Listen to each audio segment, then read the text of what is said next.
រឿងនាងកាលីយកេណីព្រះបរមសាស្តាទ្រង់ប្រោបស្ត្រីម្នាក់ជាស្ត្រីគ្មានកូននាងដឹងថាខ្លួនប្រកាសពុំមានកូនហើយនាងខ្លាចប្តីមានប្រពន្ធថ្មីទៀតដែលនឹងមានកូនបានប្រពន្ធថ្មីនោះនឹងមានអំណាចធំជាងខ្លួនទើបកើតចិត្តដើរទៅរកស្ត្រីម្នាក់មកឲ្យប្តីធ្វើជាប្រពន្ធដោយខ្លួនឯងមិនយូរប៉ុន្មានស្ត្រីដែលនាងរកយកមកឲ្យប្តីធ្វើជាប្រពន្ធថ្មីនោះក៏មានផ្ទៃពោះនាងប្រពន្ធដើមដឹងថានាងប្រពន្ធចុងមានផ្ទៃពោះ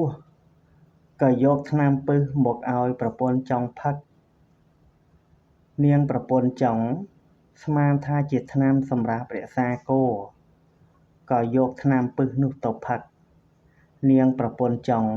បានរលូតកូនស្លាប់ដល់ទៅ2លើកព្រោះថ្នាំពឹសរបស់នាងប្រពន្ធដើមនៅលើកទី3ប្រពន្ធចុងត្រូវស្លាប់ព្រមទាំងកូនក្នុងពោះព្រោះថ្នាំពឹសរបស់ប្រពន្ធដើមដូចជាលើកមុនដែរប្តីបានដឹងរឿងនោះហើយក៏វេយធ្វើបាបប្រពន្ធដើមរហូតដល់ស្លាប់តែម្ដងនាងប្រពន្ធដើមនិងនាងប្រពន្ធចុងទាំងពីរនាក់នេះបានចងកម្មពីនឹងគ្នាម្ដងម្នាក់គឺប្រពន្ធចុងស្លាប់ទៅកើតជាមេឆ្មាប្រពន្ធដើមស្លាប់ទៅកើតជាមេមាន់មេឆ្មាបានស៊ីពងមាន់និងមេមាន់ប្រពន្ធដើមស្លាប់ពីមេមាន់ទៅកើតជាមេខ្លាប្រពន្ធចុងមេឆ្មាកើតជាមេប្រើសមេខ្លាស៊ីមេប្រើសប្រពន្ធចុងមេប្រើសកើតជានាងយក្ខិនីប្រពន្ធដើមមេខ្លាបានកើតជានាងកុលធីតានាងយក្ខិនីបានចាប់កូននាងកុលធីតាស៊ីអស់ដល់ទៅ2លើកនៅលើកទី3នាងកុលធីតាបាននាំកូនខ្ចីរបស់នាងរត់ទៅផ្ទះដើមកំណើតរបស់ខ្លួនលុះទៅដល់ពាក់កណ្ដាលផ្លូវស្រាប់តែនាងយក្ខិនីដេញតាមក្រោយមកប្រកាត់នាងកុលធីតាបានឃើញនាងយក្ខិនីដេញតាមក្រោយខ្លួនយ៉ាងនេះហើយក៏មានការតក់ស្លុតភ័យខ្លាចជាទីបំផុតហើយបានរត់ចូលទៅក្នុងវត្តព្រះជេតពុនមហាវិហារជួនជាពេលនោះព្រះសាស្តាកំពុងទ្រង់ត្រាស់សម្ដែងព្រះធម៌ទេសនាអប់រំដល់ពួកពុទ្ធបរិស័ទនាងកុលធីតាបានចូលទៅជិតព្រះសាស្តាហើយយកកូនទៅដាក់ក្បែរព្រះបាទរបស់ព្រះអង្គហើយបានក្រាបទូលថាបបិទ្ធព្រះអង្គដ៏ចម្រើននាងខ្ញុំសូមប្រគេនកូនតូចនេះដល់ព្រះអង្គសូមព្រះអង្គមេត្តាទទួលយកចុះ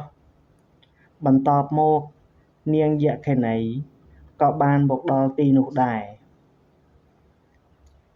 ព្រះសាស្តាទ្រង់ត្រាស់ទៅកាន់នាងទាំងពីរនោះថា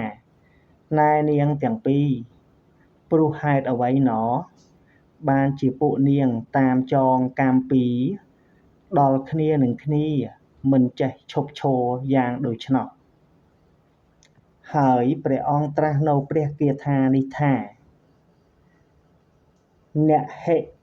វេរេណៈវេរានិសមន្តៃថៈកុទាចនំអវេរេណៈច